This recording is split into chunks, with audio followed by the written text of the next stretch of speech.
नमस्कार साथियों, मेरा नाम है हरीश कुमार। आज मैं आपको बताऊंगा कि भारतीय संविधान में किस प्रकार भारतीय संविधान की नींव रखी और भारतीय संविधान में अंग्रेजों द्वारा कुछ अधिनियम हैं जिनसे भारतीय संविधान के कुछ कुछ भाग लिए गए हैं। उन भागों पे हम चर्चा करने जा रहे हैं। तो ब्रिटिश भारत पहले व्यापार के लिए आए थे। व्यापार के लिए भारत आए थे। कब आए थे? 16वीं शताब्दी से यह आरंभ हुआ था। ब्रिटिश की महारानी ने एक पत्र दिया था, एक लिखित पत्र ब्रिटिश के व्यापारियों को, आपके जाइए और व्यापार कीजिए भारत के साथ या फिर पूर्वी देशों के साथ। तो वहां से विभिन्न यूरोपियन भारत आए। ठीक, साथ ही साथ एक प्रश्न पूछा जाता है कि यूरोपीय या अंग्रेज भारत किस लिए आए थे?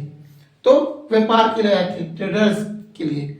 फिर व्यापार के साथ उन्होंने व्यापार किया, धीरे धीरे फरमान लिए, जहांगीर से, शाहजहां से, औरंगजेब से भी फरमान लिए थे। ऐसे फरमान लिए थे उन्होंने।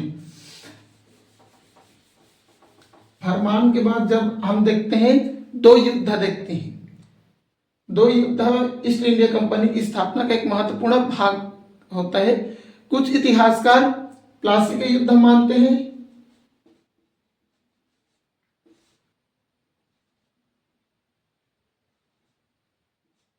जून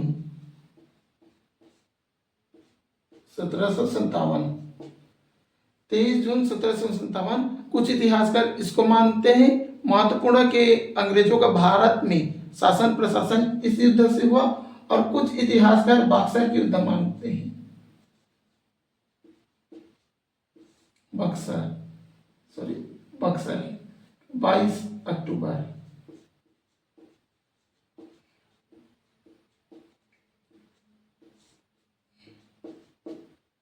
1764। अब ये देखते हैं हम इसमें महत्वपूर्ण प्लासी के युद्ध। तो प्लासी के युद्ध हुआ था बंगाल के नवाब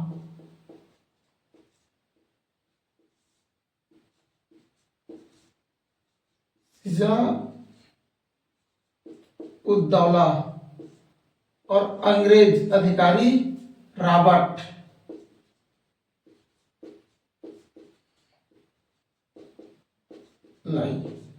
क्लाइव। तो जो प्लासी के युद्ध हुआ था 23 जून 1757, बंगाल के नवाब कौन थे? सिराजुद्दौला, और अंग्रेजी सेनापति थे रॉबर्ट क्लाइव। रॉबर्ट क्लाइव ने क्या किया? बंगाल के जो नवाब थे सिराजुद्दौला, इसके सेनापति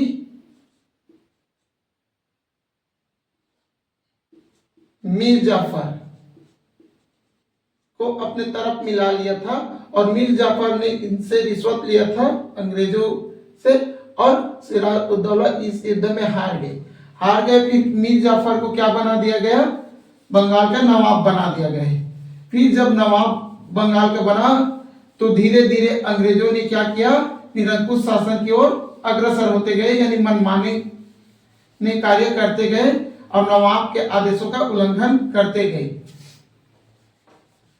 उसके बाद मीर जाफर भी अंग्रेजों की नीतियों से दुष्ट, तो अत्यधिक रुष्ट हो गया था। फिर आता है अवध,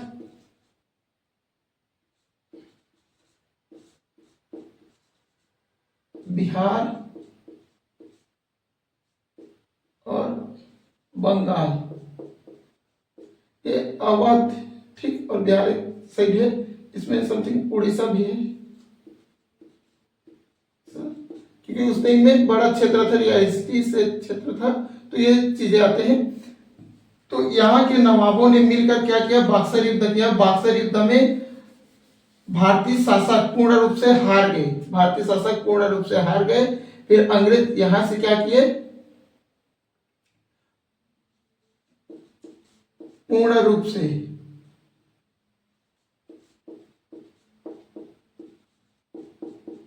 शासन प्रारंभ कर दिया। कौन से? बक्सर युद्ध से 22 अक्टूबर 1764 से पूर्ण रूप से। अब आप पूछोगे कि प्लासी का जो युद्ध था,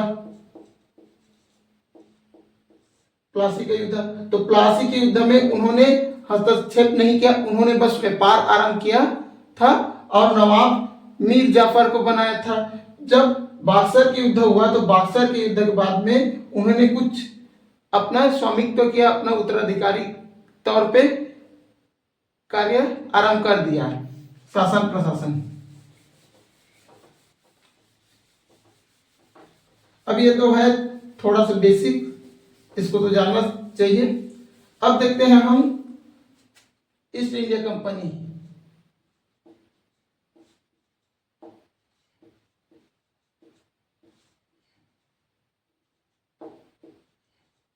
ईस्ट इंडिया कंपनी यानी ब्रिटिश संविधान का सुदृढ़ीकरण, प्रशासन का सुदृढ़ीकरण।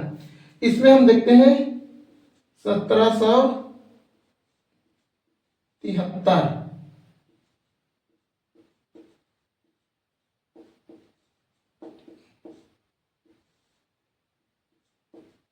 एक्ट, यही ब्रिटिश संविधान या ब्रिटिश प्रशासन में एक महत्वपूर्ण एक्ट होता है 1773 का एक्ट, रेगुलेटिंग एक्ट। ठीक, यह अधिनियम की यह खासियत थी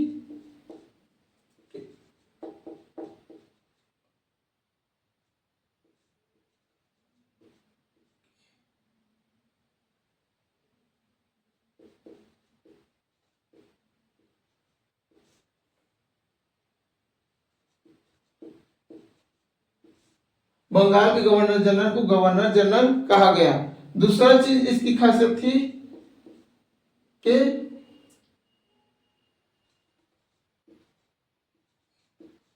कंपनी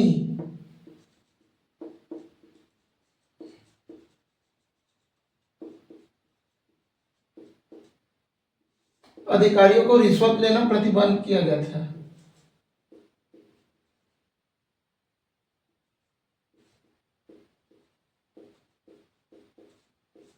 हाँ।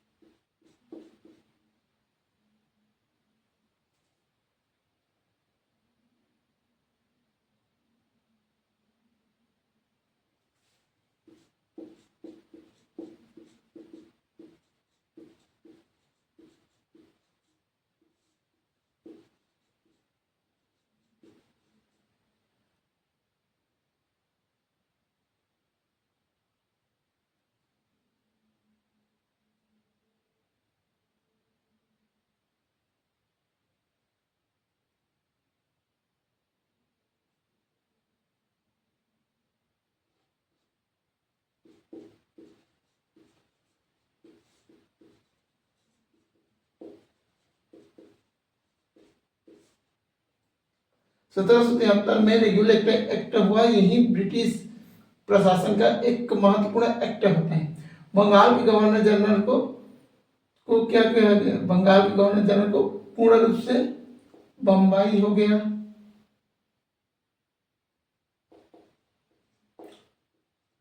और मद्रास, इसको अधीन कर दिया गया। बंगाल के गवर्नर जनरल के और गवर्नर जनरल कहा गया। फिर कंपनी के अधिकारियों को रिश्वत लेना, कीमती उपहार लेना प्रतिबंध किया गया, क्योंकि वो क्या करते थे, भारतीय जो शासक थे उनसे ज्यादा ज्यादा रिश्वत ले लेते थे, विभिन्न उपहार ले लेते थे और धोखाधड़ी करते थे। तो उन धोखाधड़ी को नियंत्रित करने के लिए एक उपहार लेना प्रतिबंध कर दिया गया अधिकारियों द्वारा। 1774 में उच्चतम न्यायालय की स्थापना हुई, पहली बार कहाँ हुई? तो कलकत्ता में हुई। पेपर में पूछता है कहाँ हुई, तो पहली बार उच्चतम न्यायालय की स्थापना तो कलकत्ता में हुई। कौन से एक्ट के तहत हुई? तो रेगुलेटर के तहत हुई। साथ ही साथ अधिकारियों को कौन से एक्ट में रिश्वत लेने का प्रतिबंध किया गया? तो रेगुलेटर के तहत क्या होता है। इसके बाद में हम देखते हैं पिट्स एक्ट।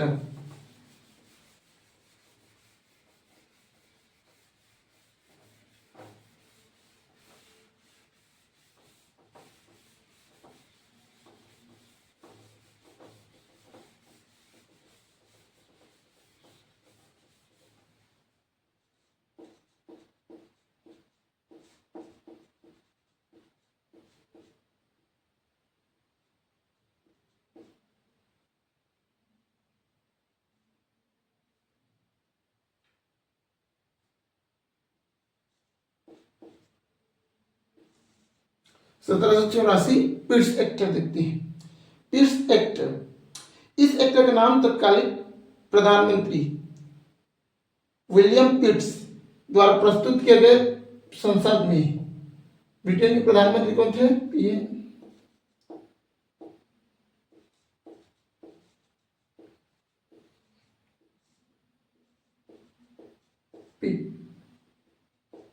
पिट्स ने एक प्रस्ताव प्रस्तुत किया। कहाँ किया?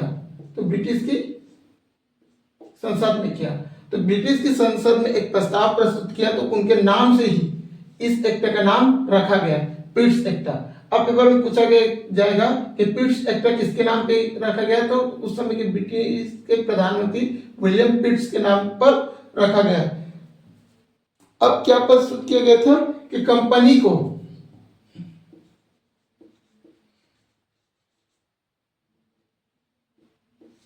दो भागों में बांटा गया था, एक राजनीतिक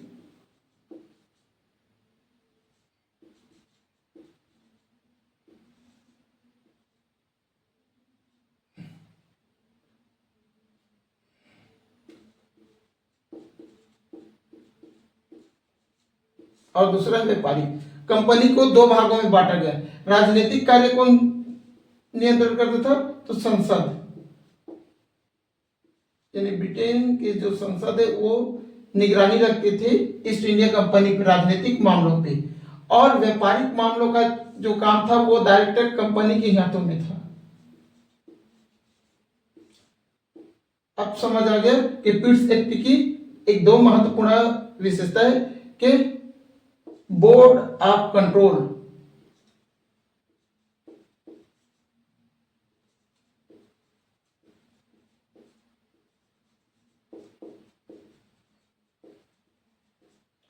बोर्ड ऑफ कंट्रोल की स्थापना किया गया। और बोर्ड ऑफ कंट्रोल का मतलब है कि कंपनी को दो भागों में व्यक्त किया गया। पहला है राजनीतिक और दूसरा है व्यापारिक। राजनीतिक का मतलब है जो प्रशासनिक कार्य है, जो नियम है, उन नियमों का डायरेक्टर संसद नियंत्रण करती थी, कंपनी के ऊपर निगरानी रखती थी। साथ ही साथ जो व्यापारिक कार्य है, व्यापारिक कार्य कंपनी स्वयं करते थे कि हमने कौन से व्यापार करना है, कौन सा व्यापार नहीं करना, क्या करना है, क्या नहीं करना, उन सारी चीजों का।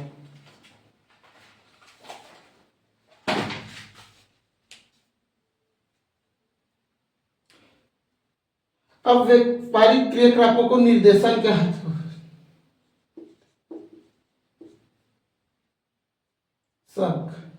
निर्देशक शब्द की याद कर लीजिए कि व्यापारिक कार्य को निर्देशक, और निर्देशक कौन है? कंपनी है।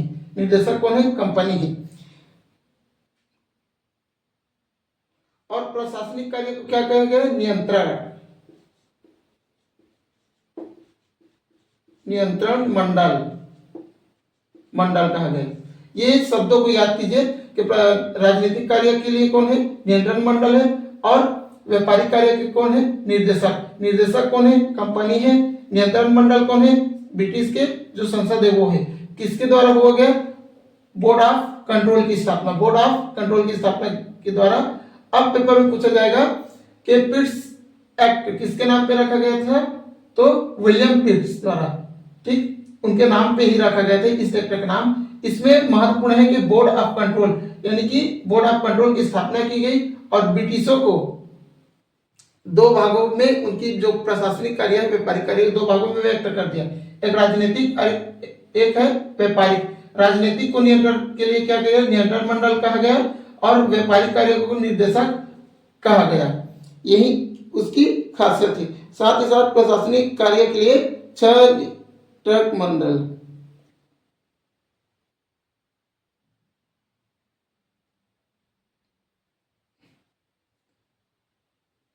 इसमें 6 सदस्य की समिति बना दी गई, सदस्य की समिति बना दी गई थी। गवर्नर जनरल की परिषद की संख्या 4 से 3 कर दी। और गवर्नर जनरल जो है,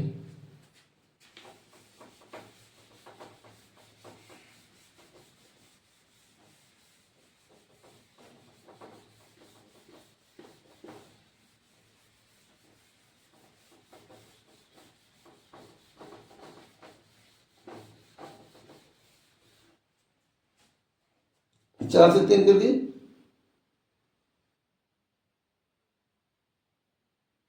और एक विशेषता है, पहली बार ब्रिटिश अधिपत्य क्षेत्र कहते हैं, ब्रिटिश अधिपत्य क्षेत्र। भारत को पहली बार ब्रिटिश अधिपत्य क्षेत्र कौन से एक्ट के, तो पिट्स एक्ट के तहत कहा गया, कब, 1784।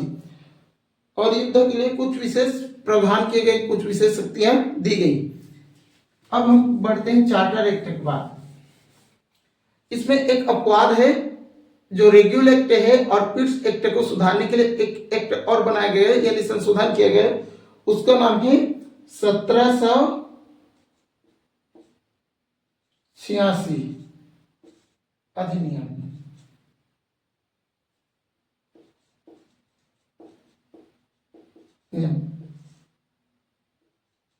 1786 अधिनियम।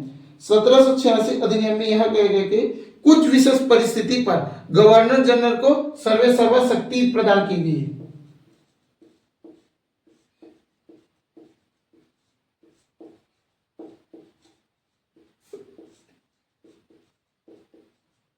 कुछ विशेष परिस्थिति पर गवर्नर जनरल को विशेष शक्ति प्रदान की गई कि वह सैन्य के लिए युद्ध कर सकता है, या फिर युद्ध में संधि कर सकता है, या फिर जो कंपनी है उन पर अंकुश लगा सकता है। यह शक्ति दी गई और इस शक्ति को यूज करने वाले पहले गवर्नर जनरल बने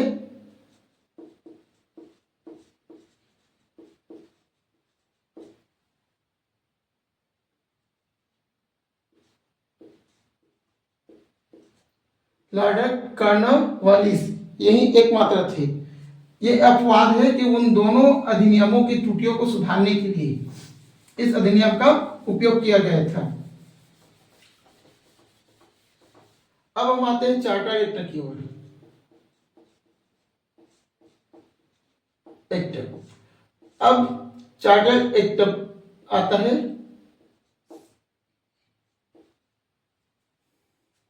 1793। चार्टर एक्ट आता है 1793। हमने चार्टर एक्ट एक महत्वपूर्ण होता है क्योंकि इस एक्ट में अभी और चार्टर एक्ट आप पढ़ेंगे और यही चार्टर एक्ट से कई बार प्रश्न आएंगे यूपीएससी में। इस अधिनियम की एक विशेषता थी कि व्यापारिक कार्य को 20 वर्षों के लिए बढ़ा दिया गया। 20 वर्षों के लिए बढ़ा दिया गया व्यापारिक कार्य को। कौन से कार्य का?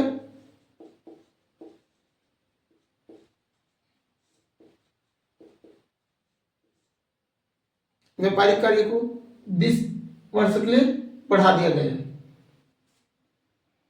साथ ही साथ इसमें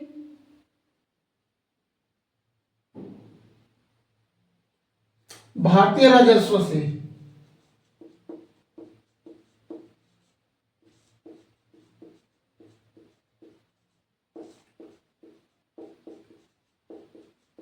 वेतन देने को कहा गया। भारतीय राजस्व से जो सैनिक थे, सैनिक, उनका वेतन के लिए प्रावधान किया गया। कौन से एक्ट में? चार्टर एक्ट 1793 में 20 वर्ष व्यापारिक कार्य को और बढ़ाया गया है कि आप और व्यापार कीजिए 20 वर्षों तक, और भारतीय राजस्व के से वेतन देने को कहा गया कि आप जो वेतन होगा वो ब्रिटिश संसद से नहीं आएगा, ब्रिटिश संसद से नहीं आएगा, वो भारत के जो राजस्व है उसी राजस्व से जो वेतन है उनको दिया जाएगा, अधिकारियों को और सैनिकों को।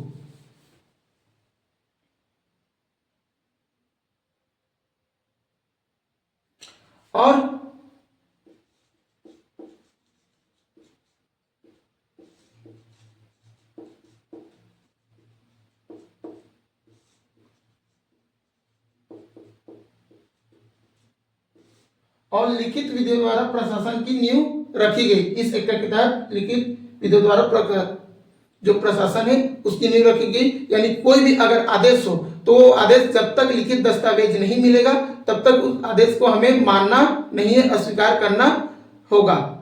पहले क्या होता था कि कोई भी कुछ बोल देते थे तो लोग मान लेते थे। तो लिखित जब तक विधि नहीं होगा, सील मोहर नहीं होगा, तब तक हम उस चीज को मानेंगे नहीं। अब इसके बाद आते हैं चार्टर एक्ट 1813।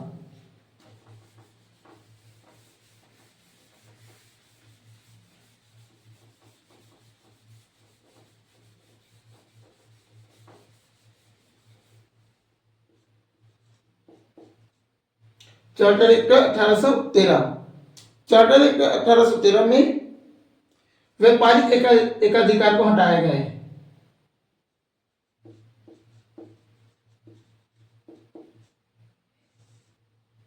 व्यापारिक एकाधिकार, अब व्यापारिक एकाधिकार का मतलब नाम से ही सिद्ध होता है कि इस एक्ट में यह किया गया है कि जो कंपनी थे, कंपनी ही चाहते थे कि हम ही व्यापार करें भारत में और कोई व्यापार ना करे, और कंपनी का कहना था कि हम ही लोग करेंगे व्यापार और बाहरी लोगों को आने नहीं देते थे व्यापार करने के लिए।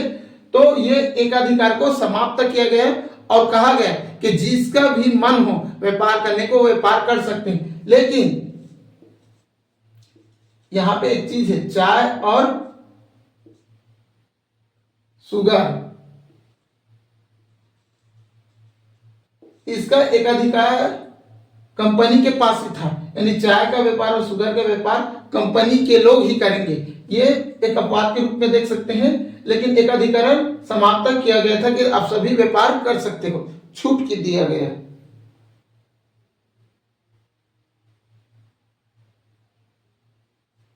इसमें सॉरी, ये चीन है ना, शुगर लिख देते,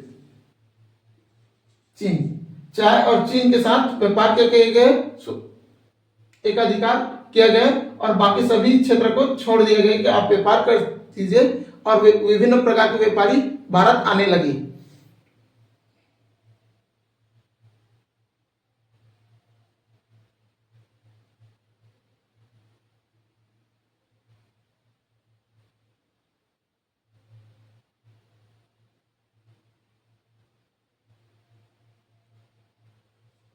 और 1813 में 1,00,000 रुपए, एक इंपॉर्टेंट है,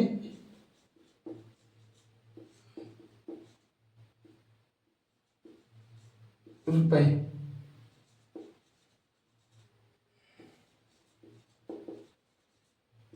एजुकेशन यानी शिक्षा के क्षेत्र में 1,00,000 रुपए दिया गया।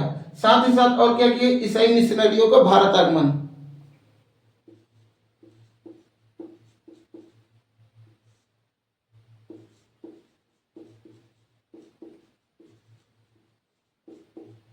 तो अब पूछेगा कि कौन से एक्ट के द्वारा ईसाई मिशनरियों का भारत आगमन हुआ, तो 1813 में। 1,00,000 रुपए कौन से चार्टर एक्ट में दिया गया, तो 1813 में। व्यापारिक एकाधिकार को कौन से एक्ट में समाप्त किया गया, तो 1813 के चार्टर एक्ट में। यह इसकी विशेषताएं हैं।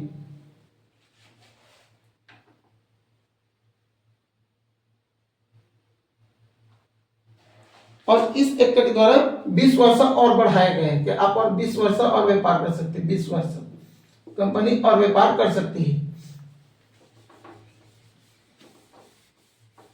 फिर आते हैं हम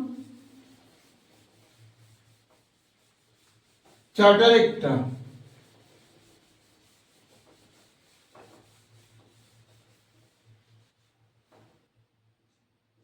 1833। चार्टर एक्ट 1833 का एक महत्वपूर्ण है कि इसमें बहुत से सुधार हुए, और इसमें क्या किया गया, पहले क्या था,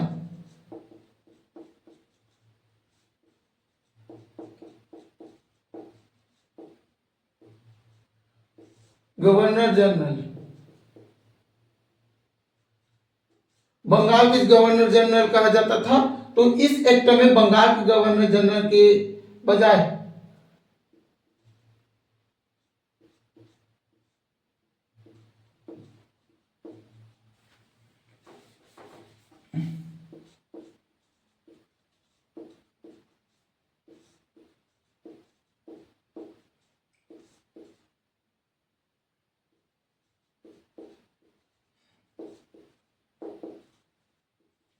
इंडिया कहा गया, बंगाल के गवर्नर जनरल के बजाय गवर्नर जनरल ऑफ इंडिया कहा गया। अब यहीं पे लोग फंसते हैं।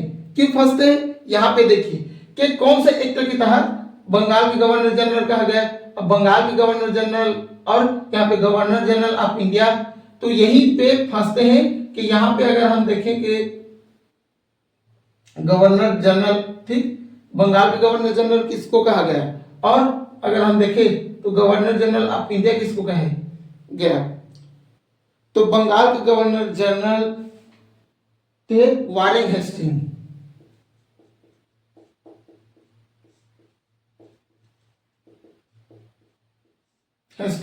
और इसका थे लॉर्ड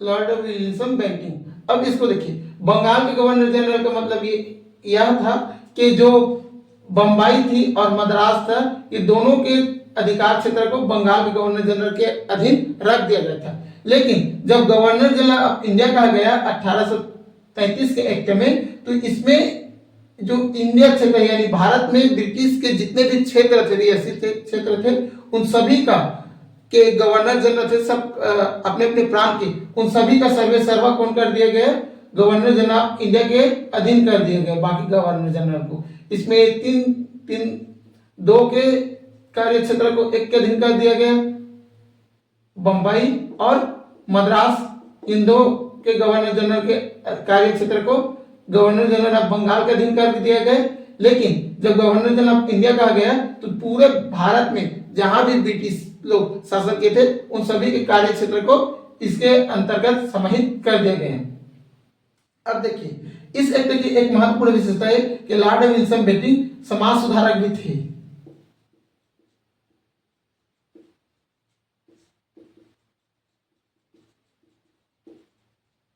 सुधारक भी थे, लॉर्ड विल्सन बेंटिक समाज सुधारक थे,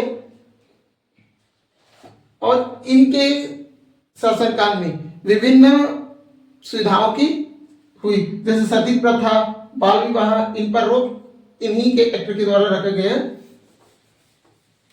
साथ ही साथ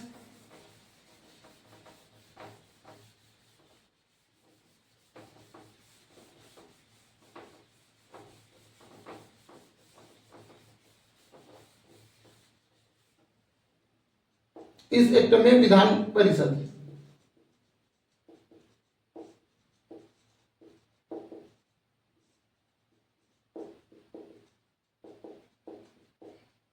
विधान परिषद की स्थापना की गई 1833 के एक्ट के तहत।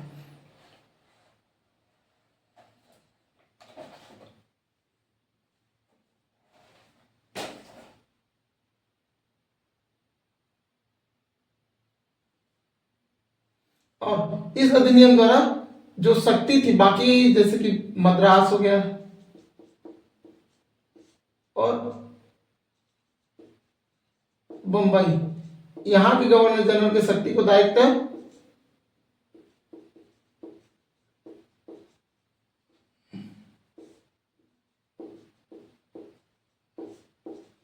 ऑफ इंडिया में समाहित कर दिया गया। मैंने बताया था गवर्नर जनरल की शक्ति को गवर्नर जनरल इंडिया में समाहित कर दिया गया। विधान परिषद की स्थापना की गई, और इसमें एक चीज है जो पहले नियमबद्ध थी,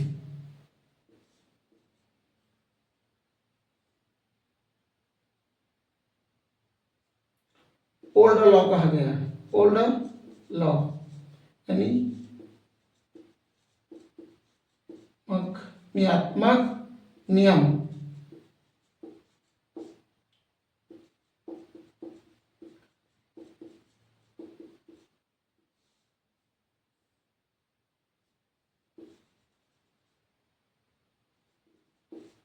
रेगुलेटिंग लॉ का गया, और जो नया नियम बना गया उसको बोला गया अधिनियम।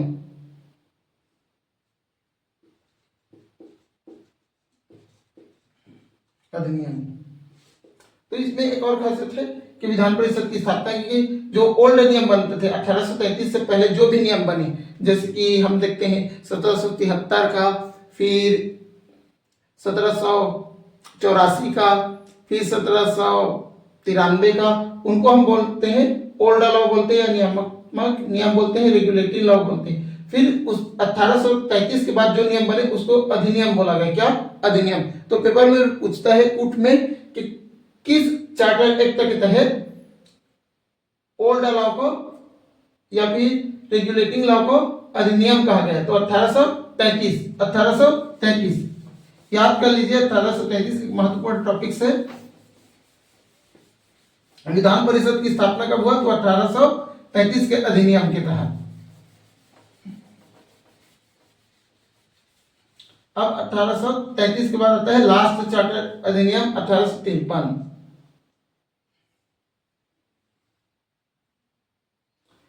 1853 के चार्टर एक्ट एक महत्वपूर्ण है क्योंकि यह अंतिम है।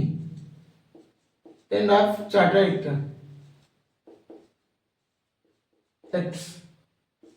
एक महत्वपूर्ण है क्योंकि यह चार्टर एक्ट की जो श्रृंखला है उसका अंतिम चार्टर एक्ट है।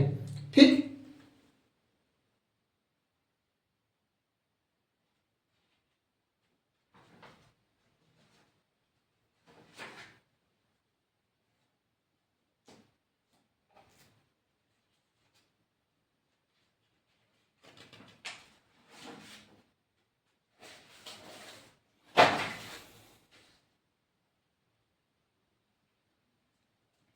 इस अधिनियम में विधान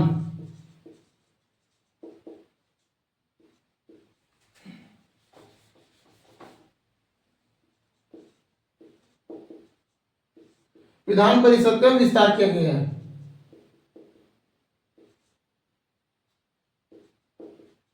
विस्तार किया गया है।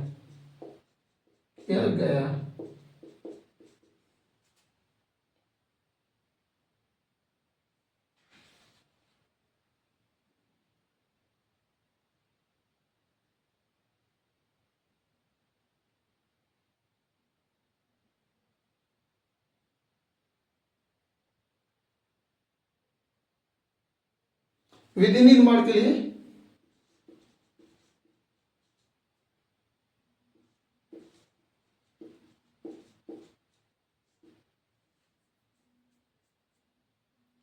भारत के 12 सदस्य की 12 सदस्य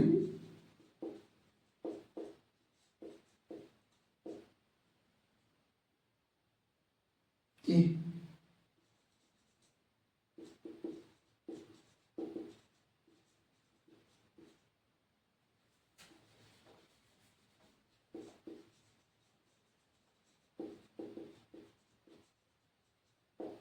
ऑल इंडिया लेजिस्लेटिव काउंसिल की स्थापना की गई। इसमें विभिन्न क्षेत्रों व प्रांतों के प्रतिनिधित्व सदस्य बनकर सर्वप्रथम क्षेत्रीय प्रतिनिधित्व आए।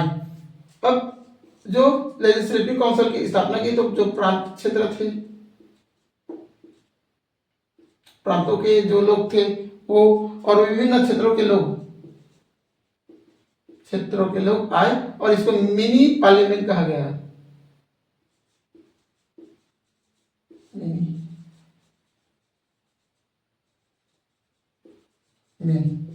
यानी कि छोटा संसद कहा गया चार्टर एक्ट 1853 का।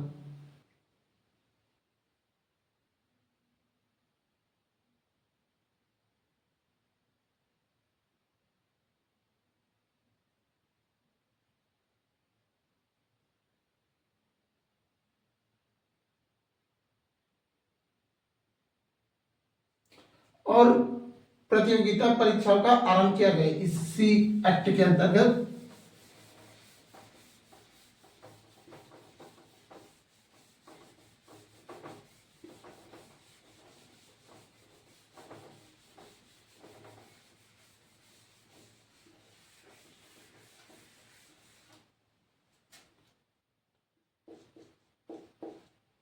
ICS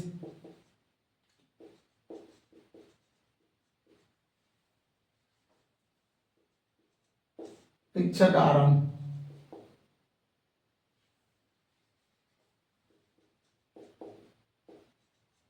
ICS परीक्षा की आरंभ किया गया और प्रतियोगिता के माध्यम से पेपर के माध्यम से चयन किया जाता था।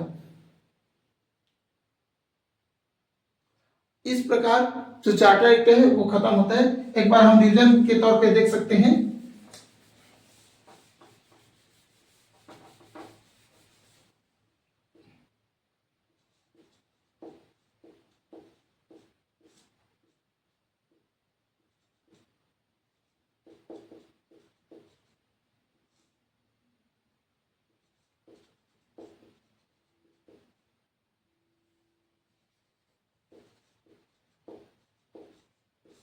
ब्रिटिश प्रशासनिक नियम, तो इसमें हम देखते हैं पहले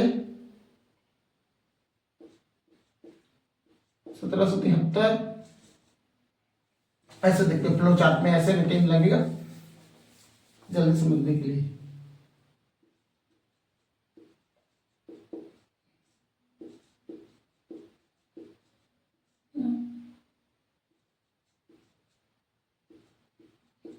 प्रशासनिक सुधार के नियम, तो पहला देखते हैं 1773 रेगुलेटर इज। दूसरा देखते हैं पिट्स एक्ट 1784। फिर तीसरा देखते हैं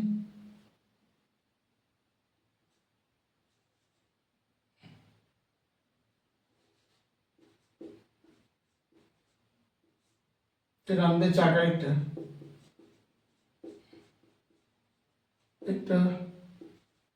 फिर चौथा देखते हैं हम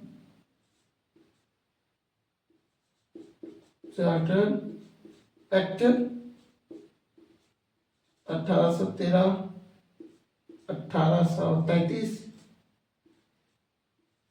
चार्टर एक्ट। फिर आता है चार्टर एक्ट 1853। 4, 5 और 6, टोटल 6 थे। इसका काम था कि गवर्नर जनरल ऑफ बंगाल कहा गया, फिर एक उच्चतम न्यायालय की स्थापना की गई, साथ ही साथ इसमें प्रशासनिक कार्य में एक महत्वपूर्ण भूमिका गए। फिर पिट्स एक्ट में कंपनी को 2 भागों में बांटा गया, एक प्रशासनिक कंट्रोल बोर्ड ऑफ कंट्रोल के द्वारा 2 भागों में बांटा गया, एक होता है राजनीतिक कार्य और एक होता है व्यापारिक कार्य। फिर इसमें कहा गया, और इसका एक त्रुटि है अपवाद के रूप में, देखते हैं 1786 का एक अपवाद है। ये अपवाद को याद करने के लिए देख लीजिए कि ये 2 रेगुलेटर और पिट्स एक्ट को सुधार के लिए 1786 का एक अधिनियम लाया गया। फिर देखते हैं 1793। तो जो 1793 था, इसमें 20 साल बढ़ाया गया कंपनी के कार्य को, और लीज में दिया गया कि अब 20 साल और व्यापार कर सकते हो। साथ ही साथ गवर्नर जनरल की शक्ति को बढ़ाया गया और निजी व्यापार को अनुमति दी गई कि आप कुछ भी व्यापार कर सकते हैं। लेकिन इसमें एक चीज देखने गए है कि जो चाय है और चीन के साथ व्यापार है, इसका एक अधिकार समाप्त नहीं किया गया है। ये 2 व्यापार कंपनी ही करती, बाकी व्यापार पे आप कर सकते थे। फिर 1813 में देखते हैं 1813 का जो चार्टर एक्ट है,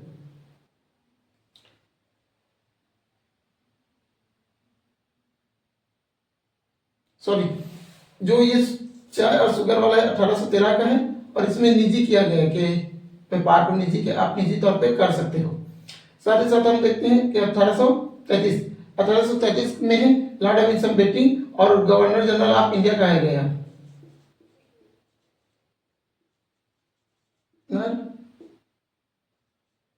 जनरल ऑफ इंडिया, और बाकी के जो गवर्नर जनरल थे जैसे मद्रास और बॉम्बे, वहां के जो गवर्नर जनरल की शक्ति को संकुचित कर ये गवर्नर जनरल की इंडिया के तहत रख दिया गया। फिर 1853, तो ये इस प्रकार जो चार्टर एक्ट है ईस्ट इंडिया कंपनी द्वारा ये खत्म होता है। इसके साथ ही साथ हम देखते हैं इसके बाद में 1857 की क्रांति, और उस क्रांति के बाद में जो ब्रिटिश क्राउन ने किस प्रकार भारतीय शासन की ओर कार्य किया उसको हम देखेंगे। तो आई होप कि आप सभी अच्छे होंगे, और धन्यवाद कि आपने यह वीडियो देखा।